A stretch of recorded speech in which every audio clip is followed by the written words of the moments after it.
Assalamualaikum warahmatullahi wabarakatuh. Saya akan mempresentasi hasil pengabdian di SMK Muhammadiyah 3 Wates, respon guru terhadap konten e-learning interaktif. Waktu ini saya dengan Bu Aprilia dan Bu Lilis Kurniasari.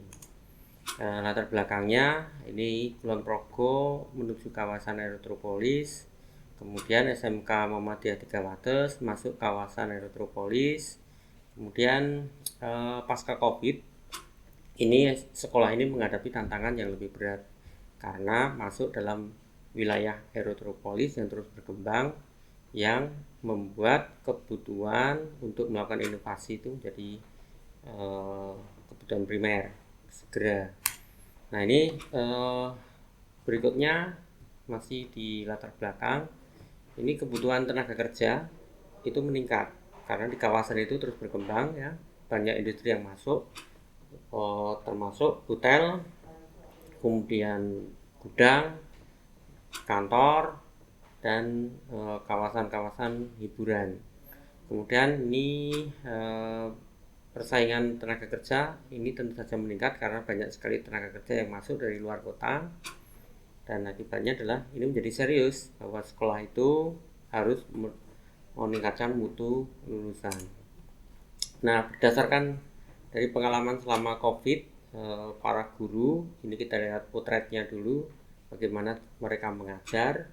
Ini 99% menggunakan WhatsApp dan 1% menggunakan Google Classroom. Artinya apa? WhatsApp ini bukan alat pembelajaran, jadi ini cara yang terbaik pada saat itu untuk mengajar.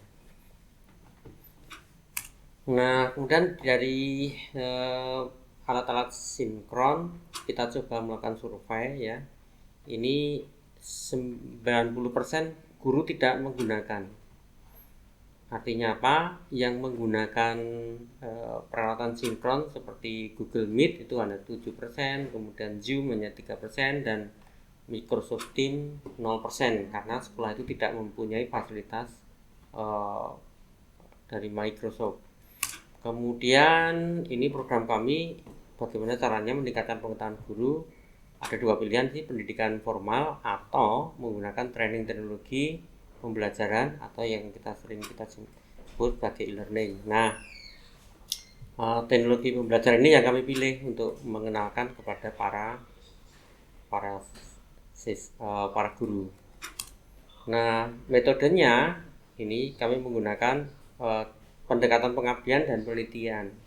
Di pendekatan pengabdian ini pengenalan dan pelatihan modul e-learning interaktif, kami pilih yang interaktif karena sekolah ini membutuhkan suatu inovasi, tidak seperti e-learning yang pada umumnya menggunakan video atau menggunakan PowerPoint atau berbentuk dokumen PDF, kemudian kuis soal, itu tidak seperti itu, tapi mencoba kami melakukan lompatan. Kemudian penelitiannya ini kami melakukan survei dan analisis.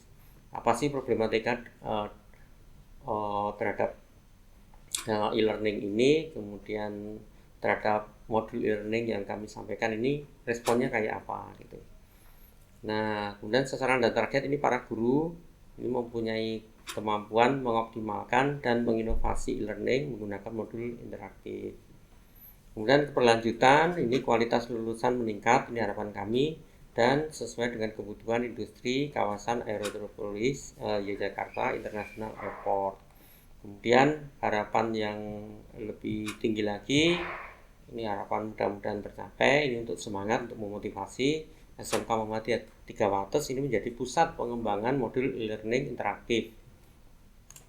Nah, ini materinya saya memilih iSpring Suite sebagai modul namanya Authoring Tools untuk membuat modul-modul e-learning yang sifatnya interaktif. Jadi di sini kita kenalkan dulu dengan model, kemudian kita kenalkan cara instalasi iSpring, kemudian ada materi iSpring itu sendiri ada 5, 1 interaction, screen recording, audio recording, simulation, sama quiz.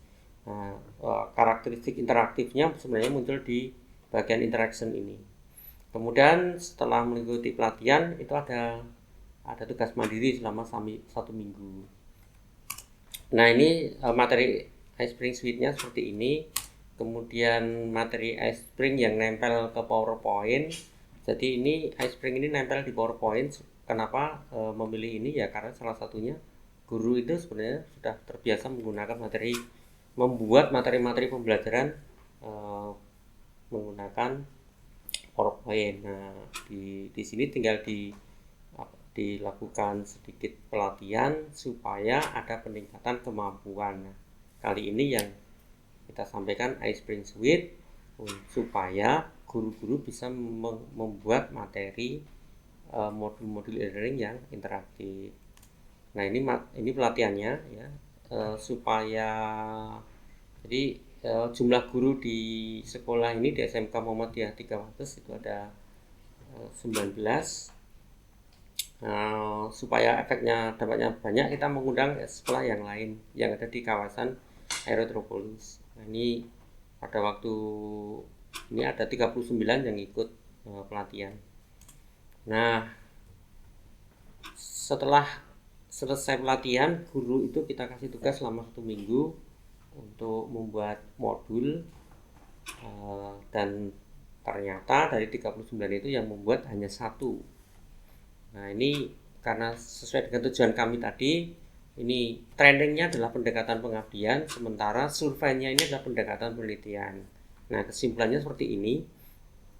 Sebenarnya mayoritas guru itu belum siap dengan materi training. Artinya apa? Karena selama ini yang digambarkan dalam benak guru itu ya materi itu ya video, ya kuis, kemudian ada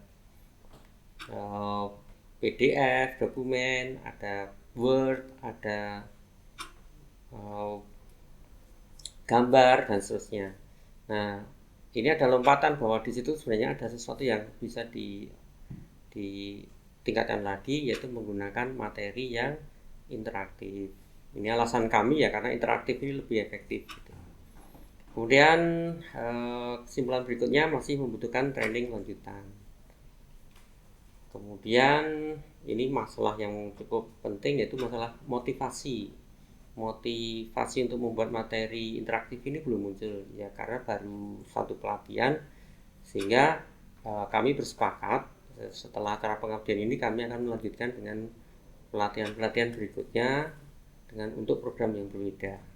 Demikian yang saya sampaikan dalam presentasi ini. Terima kasih. Saya akhiri. Assalamualaikum warahmatullahi wabarakatuh.